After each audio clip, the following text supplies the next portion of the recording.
Deus, graças a Deus. Vamos ler a Bíblia, a palavra do Senhor no livro de Filipenses, capítulo 3.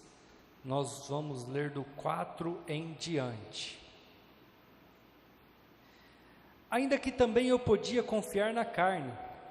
Se alguém cuida que pode confiar na carne, ainda mais eu, circuncidado ao 8º dia, da linhagem de Israel, da tribo de Benjamim, hebreu de hebreus, segundo a lei, fariseu, segundo o zelo, perseguidor da igreja, segundo a justiça que há na lei, irrepreensível. Mas o que para mim era ganho, reputei-o por perda por Cristo. E, na verdade, tenho também por perda todas as coisas pela excelência do conhecimento de Cristo Jesus, o meu Senhor, pelo qual eu sofri a perda de todas essas coisas e as considero como esterco, para que eu possa ganhar a Cristo, e seja achado nele, não tendo a minha justiça que vem da lei, mas a que vem da fé em Cristo, a saber, a justiça que vem de Deus pela fé, para conhecê-lo e a virtude da sua ressurreição, a comunicação de suas aflições, sendo feito conforme a sua morte. Amém? Igreja, nessa semana onde nós comemoramos o nascimento de Jesus, o nascimento do menino Jesus, que nós conhecemos aqui no Brasil como uma data mais, como que eu posso dizer? Comercial, uma data mais de comércio do que propriamente dito, o nascimento de Cristo. Poucas pessoas até identificam isso. Na verdade, eles pensam que Natal é o Papai Noel, né? A gente até fala isso na Páscoa, dizendo que trocaram a figura do sacrifício de Jesus por um coelho, né?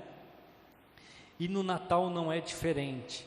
E nessa semana onde nós comemoramos no domingo o nascimento do Messias, o nascimento do Cristo, eu quero falar um pouco para vocês sobre a importância de conhecê-lo, a importância de saber quem é esse Cristo. Tão importante, tão maior e melhor, a ponto de um homem estudado. Ele até fala aqui, ó, eu sou da linhagem de Benjamim, da tribo de Benjamim, linhagem de Israel, hebreu de hebreu, segundo a lei, fariseu, irrepreensível. Nós lemos isso tudo no versículo 4, 5 e 6. Falar no versículo 7 assim, ó, mas o que para mim era ganho, o reputei por perda, por Cristo. Paulo, querendo ou não, ele estava dizendo assim: todas as minhas faculdades, todas as minhas teologias, todo o meu aprendizado, tudo aquilo que para mim e para a sociedade era muito bom, hora que eu conheci Cristo, eu reputei por perda. Eu vi que tudo aquilo não me serviu para nada, porque a glória de Jesus era maior. O poder deste menino que nasceu e mudou a história era maior. Igreja, às vezes nós não entendemos o contexto com que as coisas estão escritas, mas Paulo aqui, ele está falando com os filipenses, e muitos deles teólogos, muitos deles fariseus, muitos deles pessoas que confiavam na carne. O que é uma pessoa que confia na carne? Eu vou dar alguns exemplos para vocês entenderem. Eu dou um cheque de 10 mil, mas eu tenho 100 mil na minha conta. Qual que é a minha confiança, igreja? Que o cheque vai compensar. Eu estou confiando no dinheiro que eu tenho na conta, eu estou confiando no dinheiro que eu tenho na minha poupança. Fui dispensado de um trabalho onde eu ganhava bem, mas eu tenho 3 faculdades, eu tenho 2 pós-graduação, eu sou mestrado em não sei o que lá, doutorado não sei o que lá. Eu confio no quê? Nos meus estudos. Fui dispensado daqui, mas tem um monte de gente, é uma fila me querendo, porque eu tenho muito conhecimento. Eu tenho muita bagagem. E Paulo está dizendo para aquelas pessoas estudadas, para aquelas pessoas que confiavam na lei, confiavam naquilo que aprenderam, naquilo que estudaram, ele está falando assim: se alguém pode confiar na carne, ainda mais eu. Eu posso confiar muito na carne, porque eu cheguei num alto nível da sinagoga, eu cheguei num alto nível da igreja daquela época, que era o judaísmo.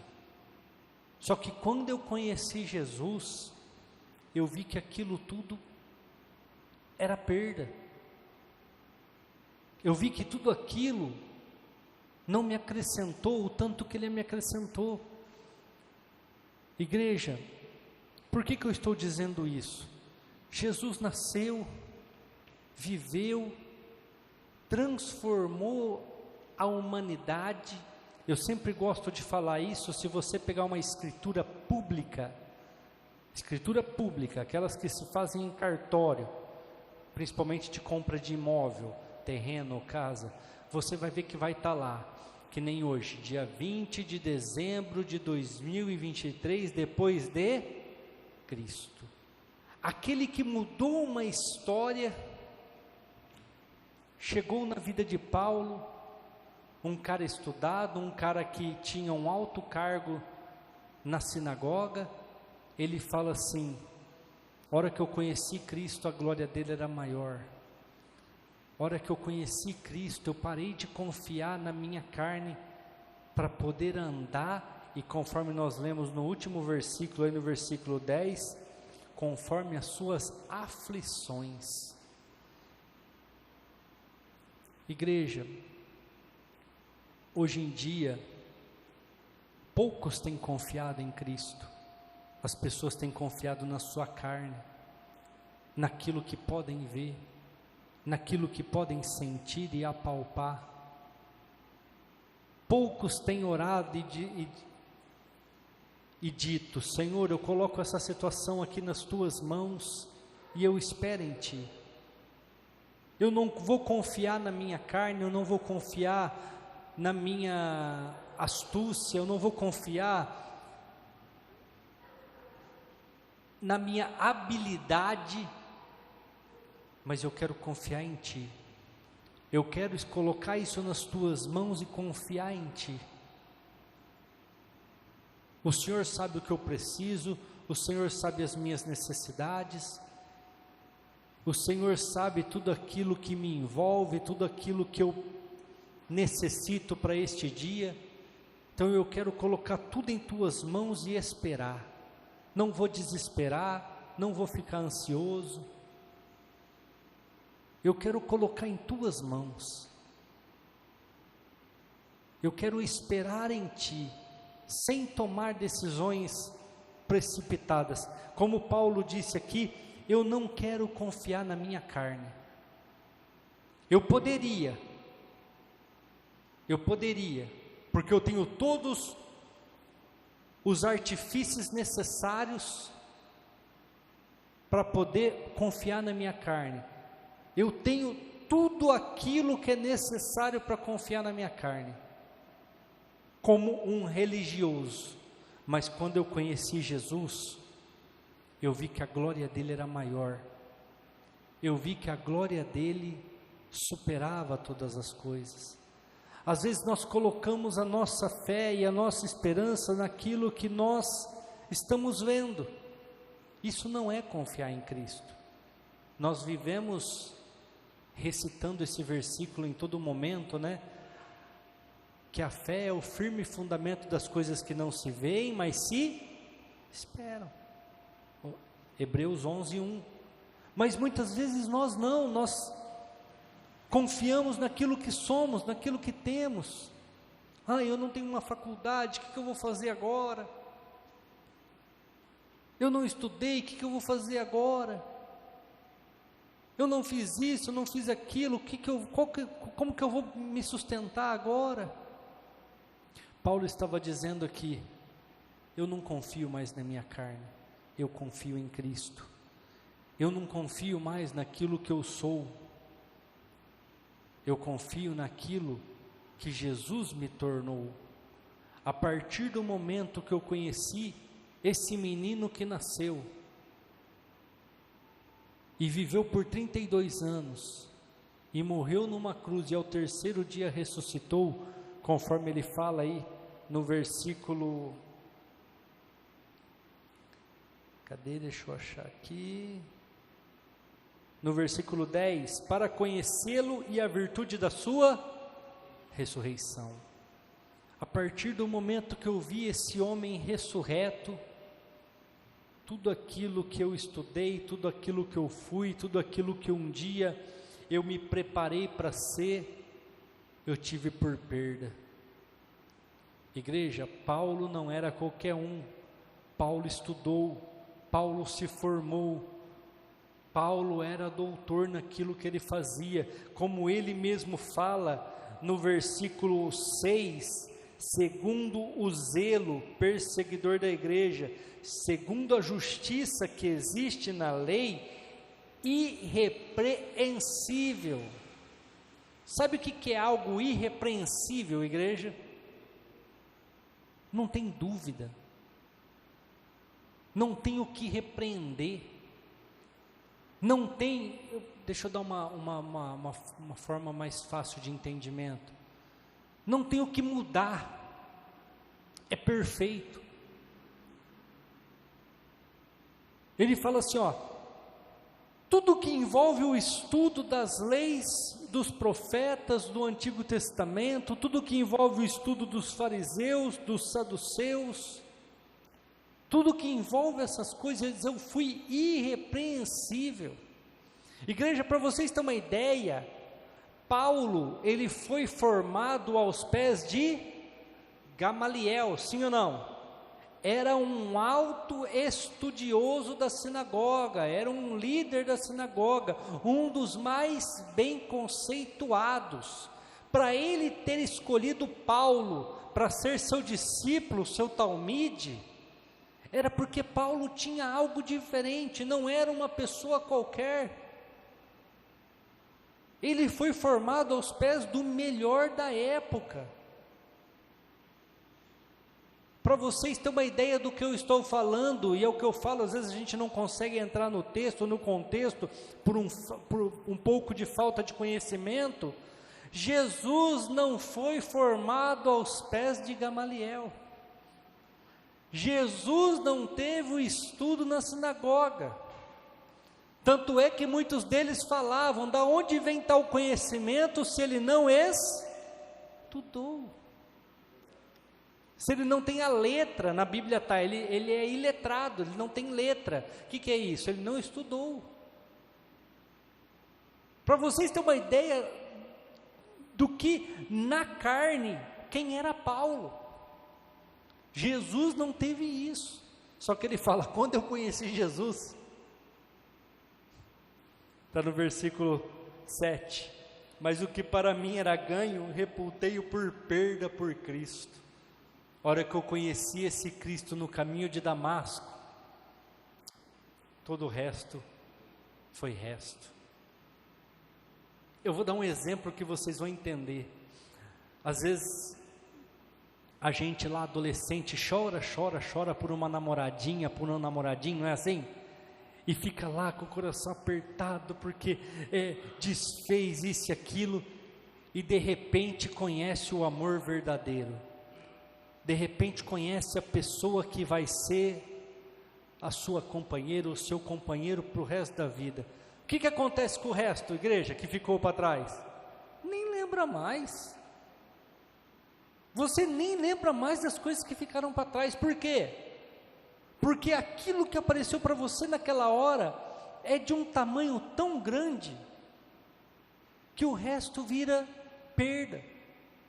Aí você fala, nossa, eu sofri tanto por fulano lá, né, mano, como era bobo, né? Então eu sofri tanto por fulano aí, só, para quê?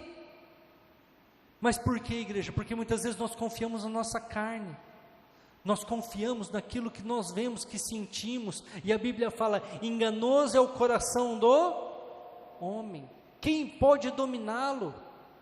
Nós confiamos naquilo que nós podemos enxergar, nós confiamos naquilo que nós podemos ver, nós confiamos naquilo que nós podemos tocar. Olha o que Paulo fala no versículo 8: e na verdade eu tenho também por perda todas as coisas, pela excelência do conhecimento de Cristo.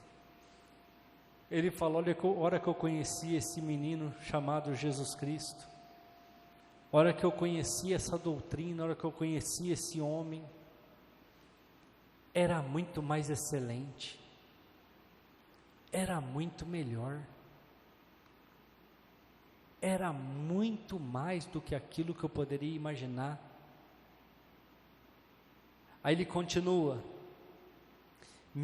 Jesus, o meu Senhor, pelo qual eu sofri a perda de todas essas coisas e as considero como esterco. Ele fala assim: ó, isso aí para mim não valeu nada, a hora que eu conheci Cristo. Tudo isso para mim passou. E por que passou, igreja?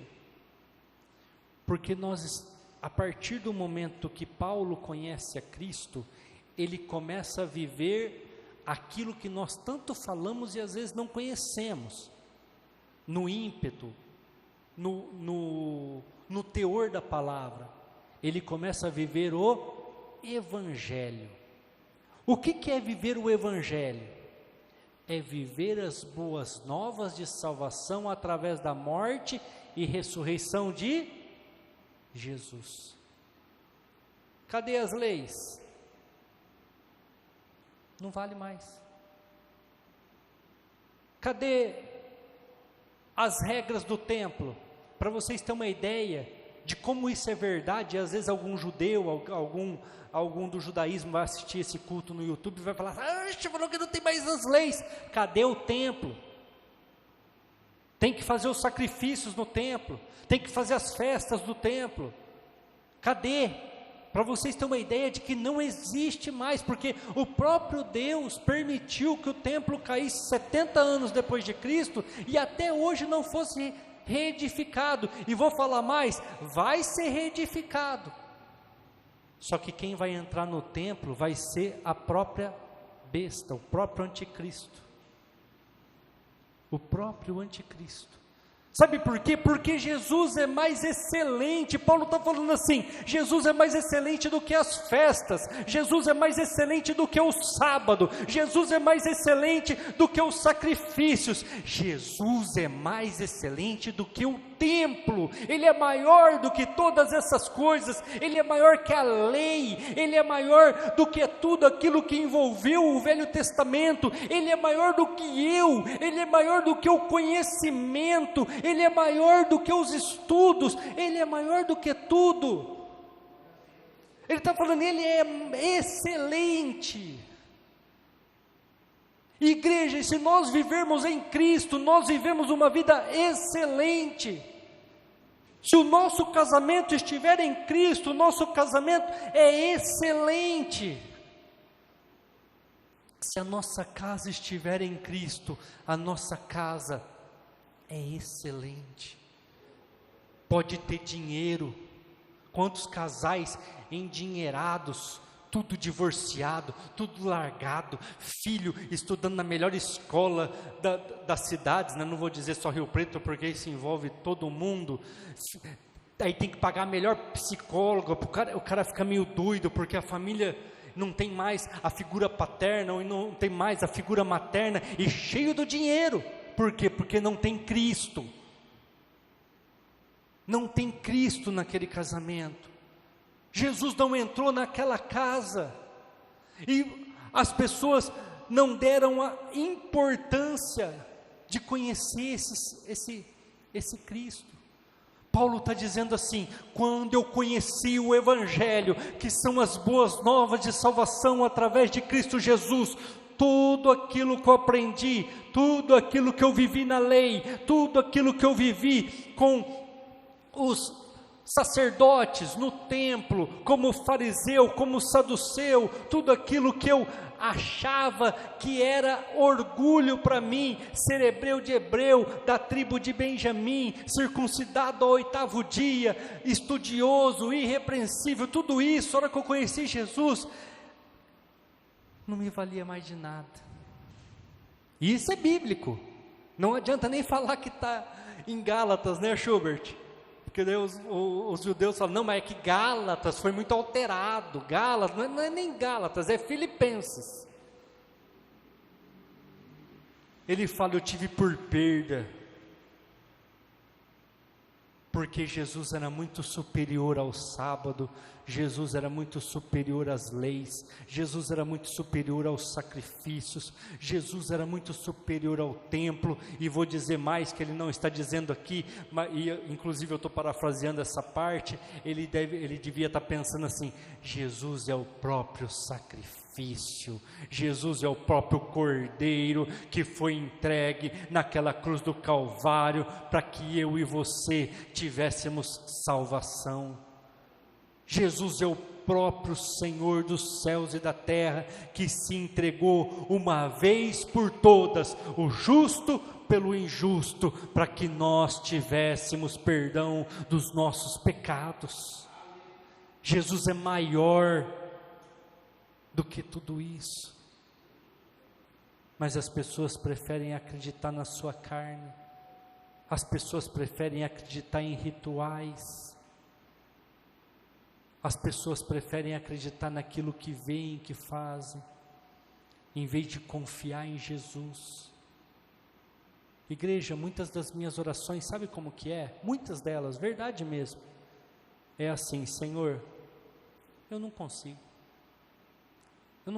nada na verdade, eu só consigo se o Senhor me ajudar, eu só consigo se o Senhor me capacitar, eu só consigo se o Senhor for à frente, porque eu não consigo nada. Eu posso achar que eu sou bom aqui, sou bom ali, mas na verdade tudo vem de Ti. É lógico que eu não fico parado esperando as coisas caírem do céu, mas tudo que acontece, igreja, é para a honra e glória do Senhor. Tudo que acontece é para a honra e glória de Jesus. E muitas vezes nós ficamos confiando na nossa carne. Aí Paulo fala aqui, considero como esterco, porque hoje eu estou vivendo as boas notícias, como eu falei domingo aqui. Hoje eu estou vivendo as boas notícias de salvação, que não é através do sangue de um animal, não é através de um sacrifício anual, não é através de guardar um dia da semana, não é através de rituais e de festas, mas é através de acreditar em Jesus, confiar na sua palavra, no seu evangelho e confiar naquilo que Ele é. Versículo 9, e seja achado nele. Igreja, as pessoas têm que procurar Jesus, não na igreja. As pessoas têm que procurar Jesus em você, em mim. As pessoas têm que procurar Jesus em nós. Olha o que Paulo fala aqui, no versículo 9, e que eu seja achado nele, que as pessoas possam olhar para Cristo e me ver, que as pessoas possam olhar para Cristo e ver que eu estou em Cristo. Igreja, quando as pessoas olham para Cristo, o que elas veem? Aquele que não tem pecado, aquele que é irrepreensível. Então quando eles olham para a tua vida, o que eles têm que achar? Você lutando contra o pecado, irrepreensível. As pessoas têm que achar nós nele.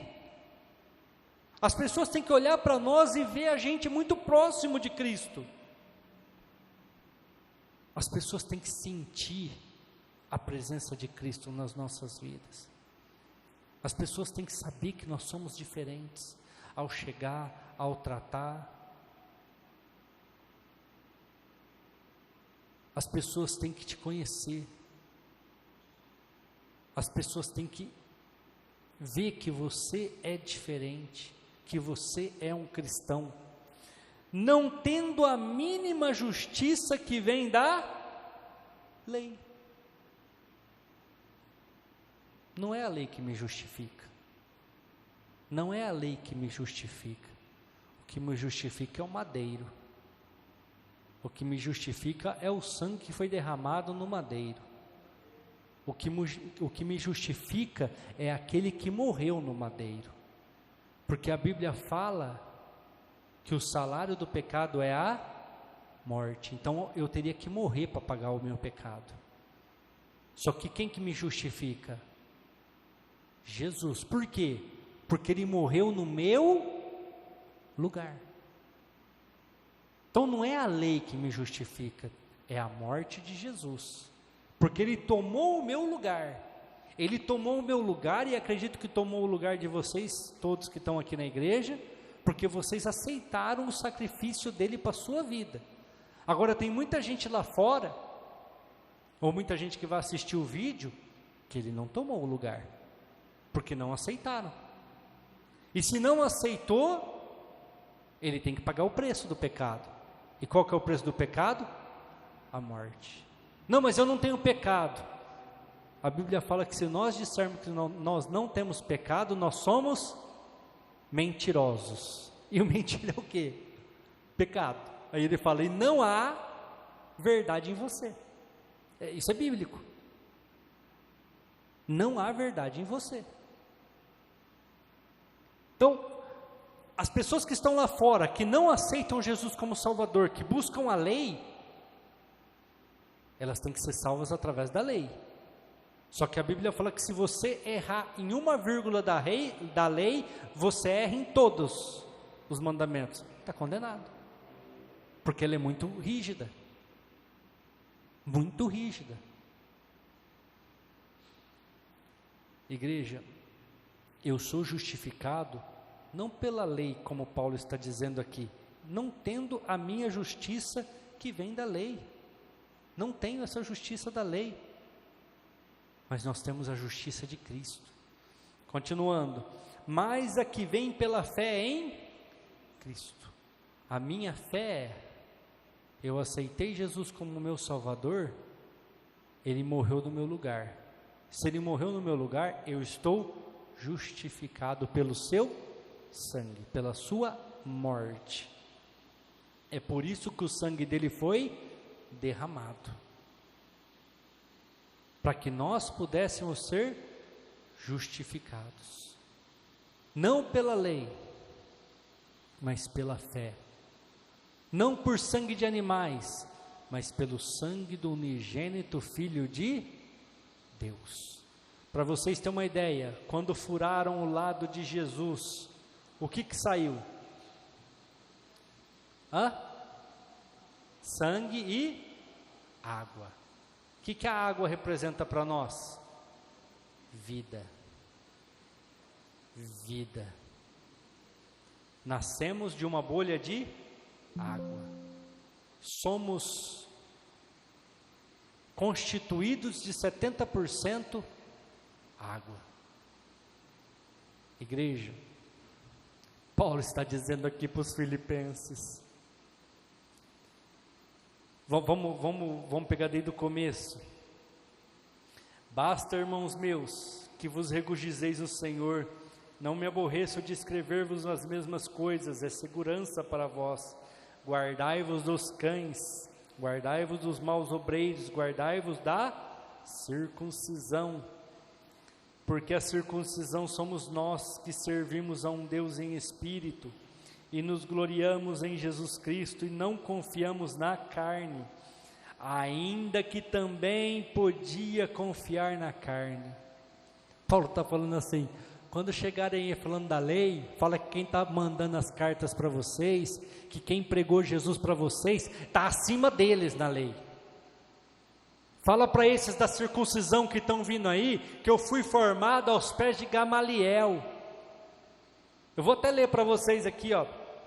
Fala aí para eles que no versículo 5, que eu fui circuncidado ao 8º dia, que eu sou da linhagem de Israel, da tribo de Benjamim, hebreu de hebreus, segundo a lei, fariseu.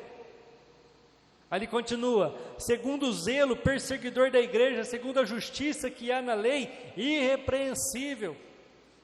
Igreja, ele nem colocou aqui, porque lá em Filipe, o povo não tinha um apreço muito grande para isso. Mas quando ele foi preso, ele falou assim, eu sou cidadão romano. Ele tinha título de cidadão romano, igreja. E o cidadão romano não podia ir preso, sem julgamento, sem condenação. Tanto é que ele fala isso, chega no ouvido lá do comandante, o comandante fala assim, tem que soltar ele, manda ele sair da prisão na madrugadinha para ninguém saber. Aí o que ele fala, igreja? Não, me prenderem em praça pública, que venham aqui me soltar, não vou sair daqui assim na surdina, não vou sair daqui de qualquer jeito, para vocês verem o tamanho que era o cidadão chamado Paulo de Tarso, igreja. E ele fala assim, para mim tudo isso daí é perda. E muitas vezes nós estamos na igreja, escutamos falar de Jesus e não nos atentamos para o tamanho da glória desse nome, para o tamanho do poder deste nome. Não conseguimos entender quem é esse Jesus, a ponto de um homem que tinha todo o conhecimento da época, falar assim, isso é esterco. Vou dar um exemplo para vocês, um cara que chega ao nível de juiz, acima deles é só os ministros, né? Vamos usar um ministro, um cara que chega ao cargo de ministro, acima dele não tem mais ninguém, ele é o top dos top. Um dia ele larga tudo e fala assim, tive uma visão, vi Jesus, e a hora que eu vi ele, a glória era tamanha, o poder era tamanho, que tudo aquilo que eu fiz, tudo aquilo que eu fui, tudo aquilo que eu me formei, tudo aquilo que eu virei, todos os títulos que eu tenho, todos os cargos que eu ocupo, refutei por nada, abre mão de tudo e fala, vou servir Jesus, vou servir esse Cristo. E como diz o próprio Paulo no versículo 10, né? Eu vou comunicar as suas aflições, ou seja, vou sofrer junto com Ele, vou sofrer por amor dEle, vou sofrer as suas aflições. Às vezes, igreja, eu me pego murmurando, quem me conhece há mais tempo, quem me conhece há uns 20 anos por aí, eu já tive bastante condição, eu já tive bastante assim, tranquilidade financeira, e hoje eu vejo os perrengues que eu passo, as dificuldades que eu vivo, e aí às vezes eu me pego murmurando, às vezes eu me pego porque a carne é fraca, e aí eu paro e penso, não, eu sirvo Jesus, Jesus não veio ao mundo para ter abundância, para ter regalias, e se eu sirvo Jesus, eu tenho que padecer. E outra, o meu lugar não é aqui nessa terra, a minha pátria não é essa, um dia eu estarei com Ele lá na glória, e é isso que eu tenho que me firmar, é isso que eu tenho que esperar. Mas não é fácil, igreja, de vez em quando vem uma saudade, de vez em quando vem, é o que eu digo, falo assim, se você nunca comeu picanha e não sabe o gosto que tem picanha, o contrafilé é ótimo, é a melhor carne que existe, mas aí um dia você come a picanha, aí o que acontece? Você fala, nossa, a picanha é boa, né? Eu não quero mais contrafilé, eu quero picanha. Por quê? Porque você conheceu. Mas aí é onde você tem que viver as aflições de Cristo. Aí é onde você tem que matar a sua carne e falar amém. Hoje eu sou um servo do Deus vivo, hoje eu sou um servo de Jesus, e eu matei a minha carne com as suas vontades e desejos para fazer a vontade dele.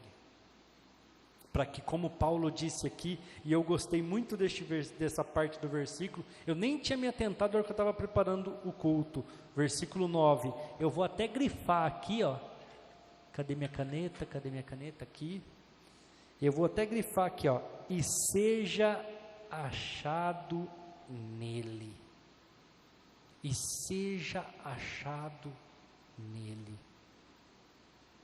Que um dia as pessoas possam olhar para mim e falar assim: o pastor Júnior é como Cristo. Eu vejo Cristo no pastor Júnior. Eu acho Cristo na vida do pastor Júnior. Eu acho Cristo na família do pastor Júnior. Eu vejo Cristo na igreja do pastor Júnior. Que nós um dia sejamos achados nele. Que nós um dia possamos ser achados nele. Amém? Essa é a semana do nascimento do nosso Messias, do nosso Yeshua, o Schubert gosta de falar, né? O Machia. Schubert é estudado no hebraico, né? É hebraico, né? A língua mesmo, né? Então ele gosta de falar, né? Que um dia nós possamos ser achados em Yeshua, no Machia, em Jesus. Esse tem que ser o desejo do nosso coração. Senhor, vou dar o exemplo do Igor e da Maiara que está na minha frente. Senhor, nós não temos condições de fazer o nosso casamento dar certo, mas o Senhor pode. Porque a Maiara tem vontades e desejos, o Igor tem vontades e desejos. O Igor foi criado em uma tradição, a Maiara em outra. O Igor tem alguns traumas da vida dele, a Maiara tem outros. E pegar isso, colocar dentro de 4 paredes e falar, tem que dar certo. Se você confiar na carne, não dá certo. Mas a gente tem que ter a humildade de falar assim, tudo aquilo que eu ouvi sobre casamento, que eu ouvi na minha família, eu considero como esterco. Quero viver o meu casamento em Cristo. Quero colocar meu relacionamento em Cristo. E aí vocês vão ver que nunca vai faltar o amor, nunca vai faltar o companheirismo, nunca vai faltar a amizade, nunca vai faltar o respeito, nunca vai faltar nada. Pode faltar o dinheiro, pode faltar aquilo que é supérfluo, mas vocês vão estar juntos, vão passar e vão viver o melhor desta terra. Amém? Glória a Deus. Vamos orar, vamos encerrar?